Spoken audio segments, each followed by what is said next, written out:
Hello, everyone, and welcome to this week in hospitality marketing, show number 399. And yes, my venue behind me is a little different. I am in another country, the Netherlands, Holland for some, uh, in a wonderful Hyatt place in a town called Hoofddorp, which is just outside of the airport Schiphol in the Netherlands. Uh, Not to not be on time, as always, for us to brag that we always do our live show every week, no matter the circumstance. For those that have followed us for the 9 years that we've been doing this, the broadcasts have come from Australia, from China, from the Netherlands before, Canada, um, gosh, Virgin Islands, Puerto Rico. I'm trying to think of other countries we may have been out of during the course of the 9 years, but a diversity. And for that reason, no exception to this show.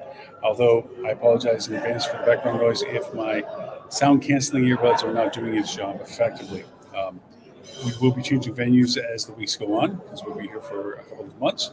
Uh, I have board meetings and client meetings, but we're over here for family as well. So a lot of reasons why we're here, but it'll be a duration for us to be here.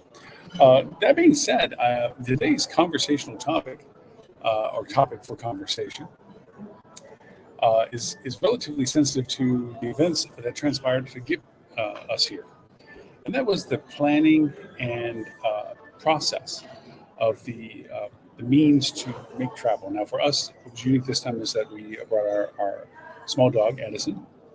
You've heard him on the show before. You've seen him a couple of times. And for us to make this journey for as long as we are, we needed to bring him along. We had no intentions of leaving him behind for the entire time that we would have been gone. So that came certain logistics as to learning and educating ourselves as to what would be necessary for him to have a safe trip for such a duration. Because with international travel, there is very few exceptions about allowing a pet in the cabin with you. 99% of the time, unless it's a genuine registered service animal, the pets are not allowed in the cabin. We found this out in a process of discovery as we did our research for travel, as most people do for all of their travel, and found out that airlines have different policies, different tolerances, and along with that, different guidelines as to what is required to travel. Now, I use this as an example of our discussion because our topic is, strangely enough, because of what we're dealing with, the devil is in the details. Content that is accurate and up to date. Now, I'm not saying that I had problems or that we had issues, but we had problems and issues because what was written or the information to be discovered was in fact not consistent, was not accurate, and was not really well known. Uh, I have to give praise to the fact that consumer generated content was the savior of most of our curiosities and questions and concerns. They brought to light the issues that they had when they traveled, the nuances of the size of the crate, the, the, the screws to be used, the fact they had to be metal, not plastic, how the crate had to be a certain lockability, and where zip ties went, and what were the best zip ties, and on and on and on. None of that was directly on the sites that needed it to be on, the airline sites. We discovered this because they had issues when they brought their animal, for being told that they can't do this or can't do that. And the thing with traveling with pets is if they don't go, you don't go. So being not caught at an airport is an important thing, especially for international flights. It's always challenging to get the next flight or to have the next space or what have you. As with any flight, domestic included. Now, obviously, domestic flights have a higher tolerance for some things, and when it comes to details of travel, they're different. But little things as to if you're not an international traveler or consistent international traveler, you know that you would know that the carry-on baggage sizes and weight restrictions are much more ardently enforced than in domestic travel. We've all been on domestic travel where the gate attendant doesn't like you or was just been told that they got to check bags because they look too big and they make you shove it into that little metal box. And of course, it's over, your case is a little far, larger than it should be, or whatever have you. On international travel, that is like a standard thing. You have to make sure your uh, carry-on luggage fits and that it's not overweight. The reason why I'm bringing up these things is these details have to be discovered.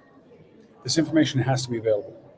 Now, when it comes to the legalities of that, the airlines have a good sense of making sure that information is on there, especially for referral. Do they enforce it always? No.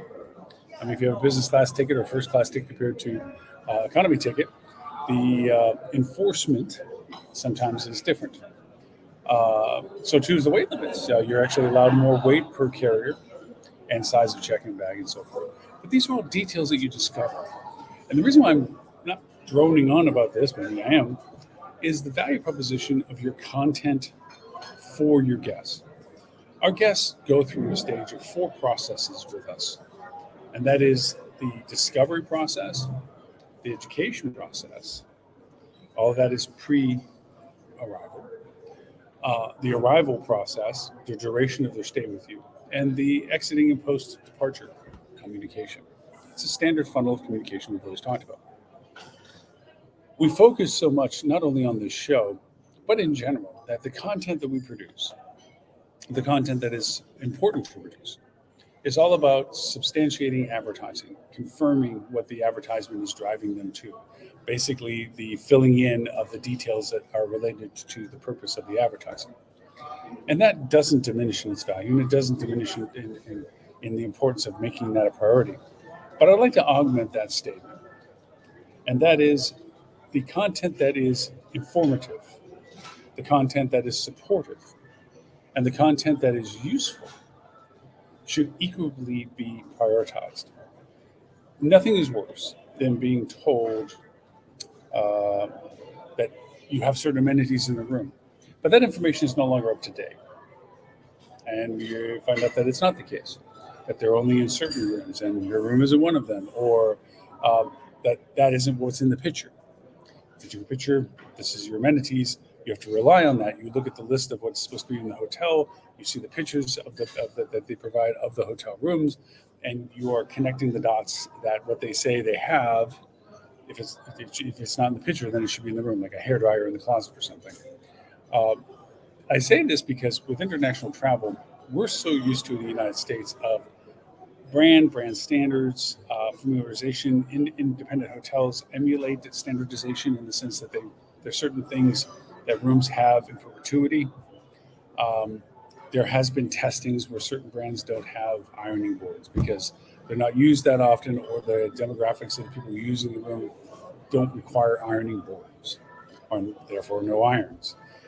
Business travelers, travel hotels tend to have them for the convenience of business travelers to be looking their best.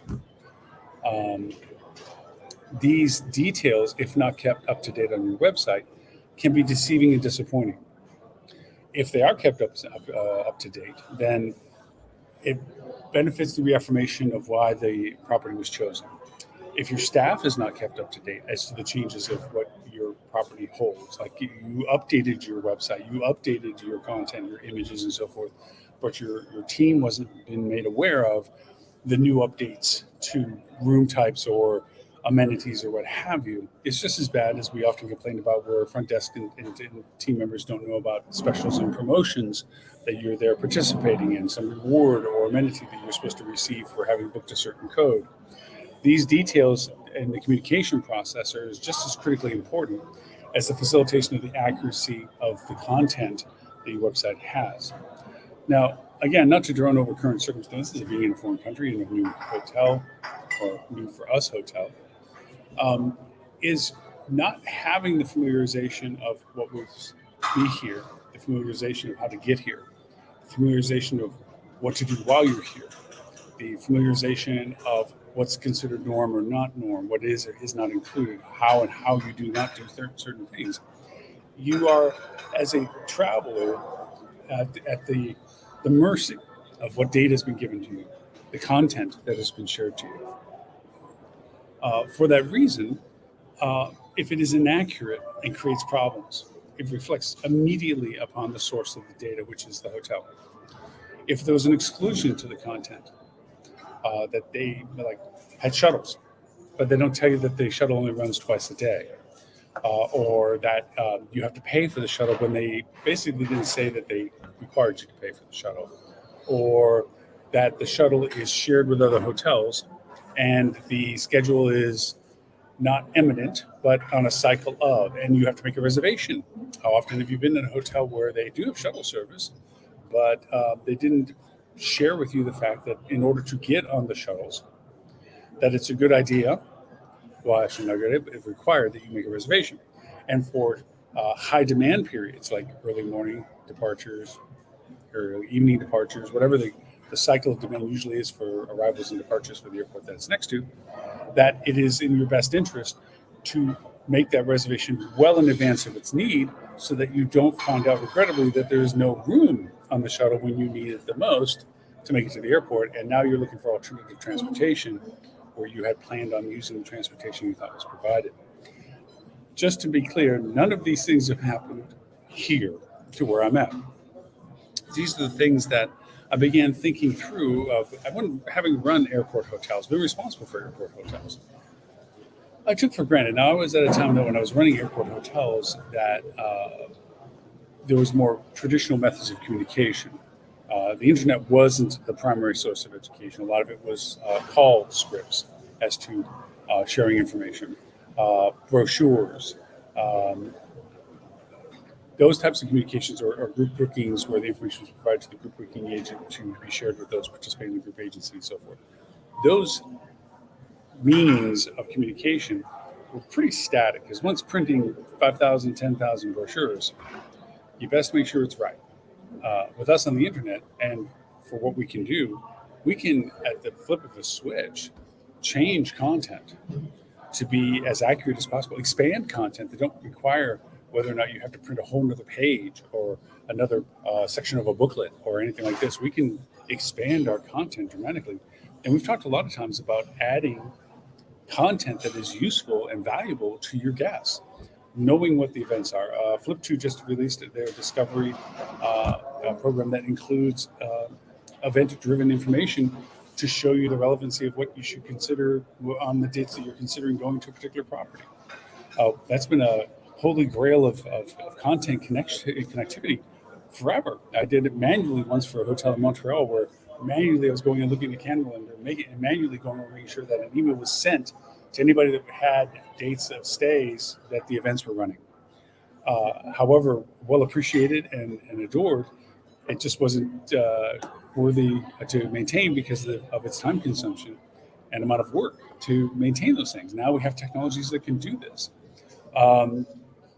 Being able to expand your content accurately and to ensure that the information is accurate that you keep is a critical component of your guest consumer satisfaction relationships, especially if there's language variations. Okay, fortunately, everyone speaks English wonderfully well in the Netherlands. Very few people have issues for it, so it's not as if I'm struggling. Now, that doesn't mean that the signs all look correct and that I understand everything around me. On the contrary, guidelines and rules and conditions change within countries, signs change, and general conversations aren't always in the language they understand from me being English. That unsettling unfamiliarity only makes it more important that the content that I do have access to is accurate, understandable, and flexible. Thinking of languages, if you find that you have a growing number of international travelers, which our international travel is happening in different ways, differently than it was pre-COVID, that's for sure, then having that diversity of language opportunity, of content to be in a language that is better understood, is incredibly helpful. Now, there are some amazing tools that can help you. Google Translate is wonderful. There's actually several. Bing has Translate, and you can hold up with your phone camera to a menu or to something that's written in another language, and it'll literally change what you're looking at into the language that you've asked to change it to, in my case, English. It's very handy and helpful. But again, not everything, unless augmented reality is going to be great when this comes around.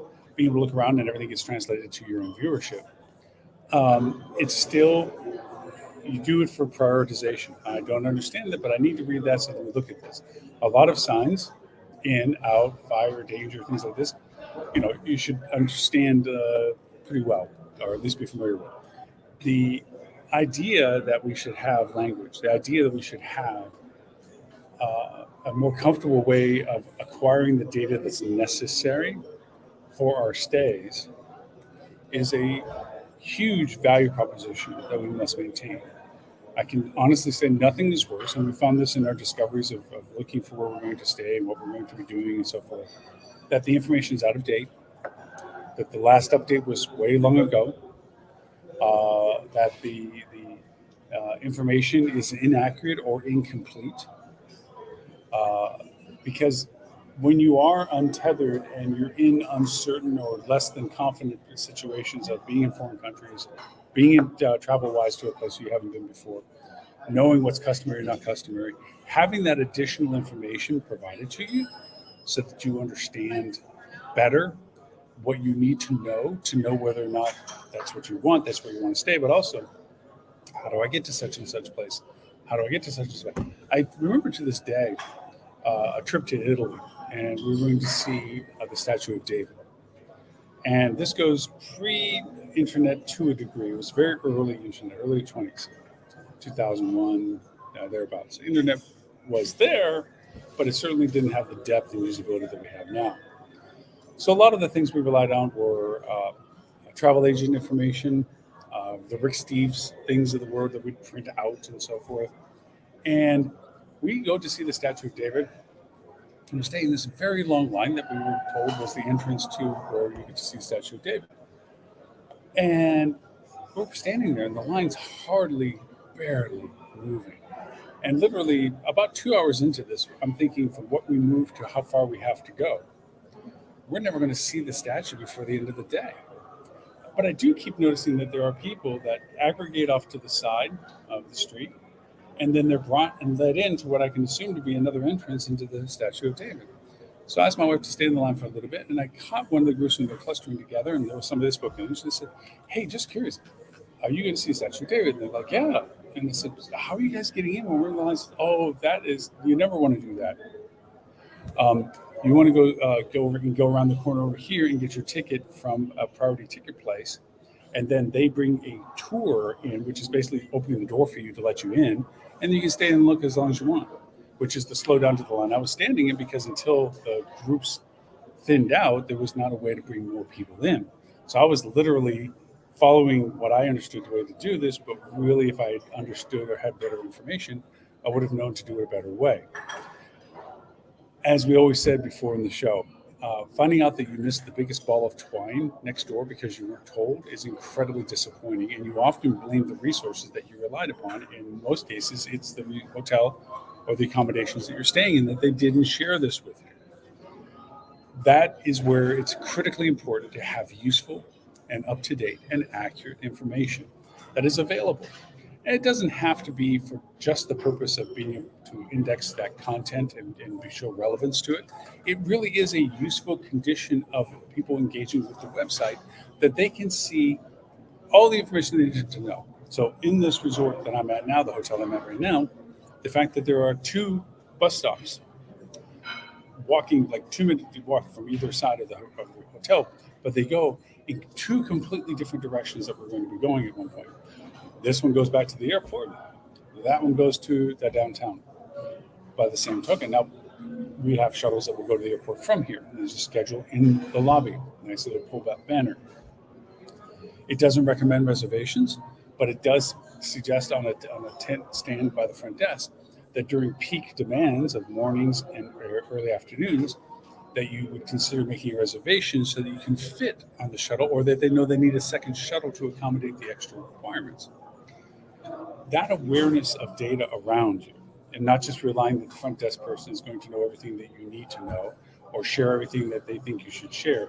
A lot of times by the time you arrive at the hotel, you're tired, you're more interested in getting up to the room to get out of the cattle feeling that you have for when you're traveling, flying wise or whatever.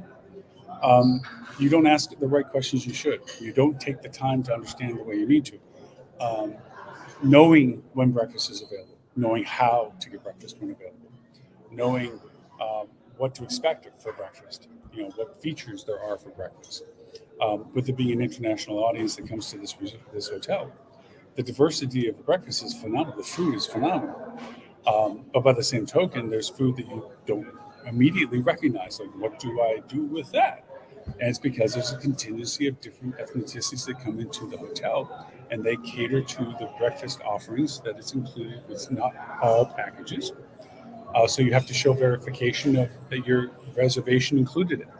This goes backwards in time, that if you're looking at making reservations and it says breakfast is included, ensure that breakfast is included with what you're getting. Because what will happen is we make simple assumptions in our mind. Oh, breakfast is included. Then you go and you see rates, but you don't see within the rates the smaller print or the definitions of the offer that this is excluding breakfast. Again, none of this happened to us, but I do see it happening. I do see people and have heard people where they thought, well, I thought breakfast was included, not on the rate according to the room charge that you have. And they went up to the front desk, and front desk said, yes, you picked a room rate, or you used a room rate that does not include our breakfast. You can include breakfast at this certain price if that's what you want. These are the things that get frustrating, because if you're that guest, you're like, the website said breakfast included. Yes, but not for all rates. And you didn't see that in your rate, didn't understand that was a conditional change of why you're getting a different rate price. And lo and behold, there you have it. Or the fact that you don't understand the size of the room, the amenities in the room, the type of bed in the room, or the variable types of bed that can be in your room based on the rate that you're getting. Being clear and concise with the data that you have on your site about what's being purchased, and I think in very many ways, identifying the variances. This room will include a smaller queen size or twin bed compared to other. This does not have a mini fridge, or this room has a Murphy bed. Again, nothing I've experienced with my travels so far, but being granular about understanding what you're truly purchasing and having that information identified clearly on your websites allow for the guest to truly have the expectation and deliverability of that expectation without the negative surprises of discovering that things weren't as portrayed or as understood. Of course, the resort can point out, well, we have that on the website, you didn't see it. And they're absolutely right. It doesn't change the disappointment of the guest by blaming them that they didn't see it. And nor should the resort coalesce, unless they feel like they should or could, to modify something, like include the breakfast or give them a different room, give them a room upgrade or whatever it was like that. That's where guest service really makes it a home run. If the guest realized that it was their error, that they didn't see the variances, and the hotel accommodates them anyway, you've solidified a solid relationship. It doesn't mean I'm coming back to this particular hotel anytime soon, but it does mean that I might do a show about talking about how a hotel recovered a disappointment on my part. Again, none of this has happened here, but it's nice to know that these things do. That word of mouth, the shareability, we know all about social media, gets out into the realm where people say, oh, if I'm actually going to the Netherlands and I have to stay around by the airport over there, I remember Loren telling me that this was a really great Hyatt place that was really good. The rooms were good, clean, breakfast was phenomenal, whatever. And that makes the difference between looking at this as being one of many hotels presented in a search result to that's the hotel that Loren was talking about. That difference maker is the value of doing those types of things, the value of having your content correct, the value of having accuracy to your content. So the reason why I bring all this up is as these travels for me for the next couple of months in Europe come through, I'll begin to share more and more just the relevancy of our discussions from our live show, the practical engagement that happens with hotels. It's so easy not working at hotels anymore. Even though you're empathetic and you have wonderful fond memories and so forth, time glazes all detail. And you forget the nuances of flipping a banquet room or serving 400 people for breakfast smoothly in a buffet environment, checking out 50% of your inventory in less than 45 minutes, shuttling buses that you did not anticipate you needed as many buses, but given the heavy load of people leaving at the same time for the same reason, you coordinating and having coordinated with other hotels the ability to share shuttles so that no one suffers.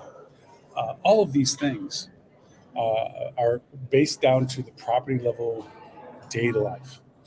And we talk about websites, we talk about marketing strategies and retargetings and buzzy things like AI and the usage of AI. There's a real and tangible, not just real tangible, but real and tangible need for practical, realistic, common sense, day in the world, day in the life of hotel operations.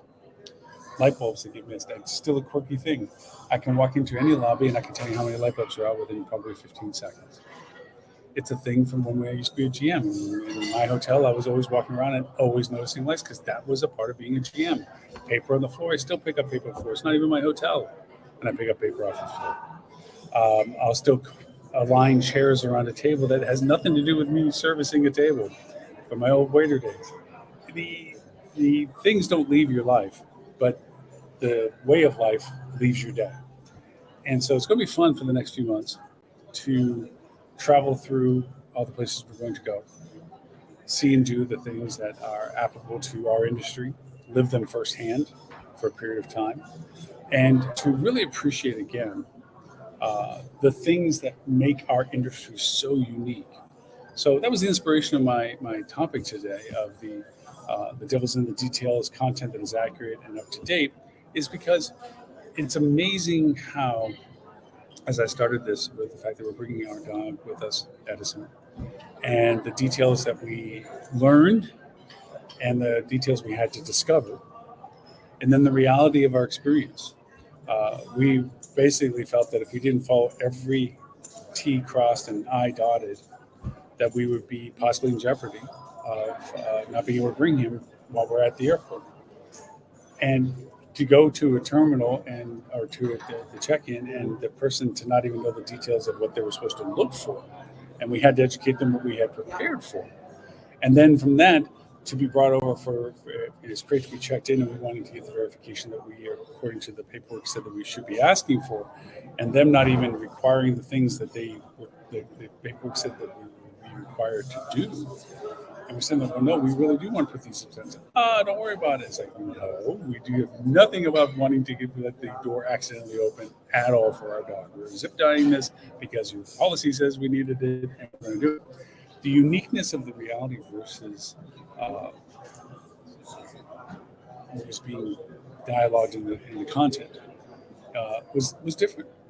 And that doesn't mean that on a return trip that it will be completely different again, and that they are going to hold us to exactly the letter of what we expect.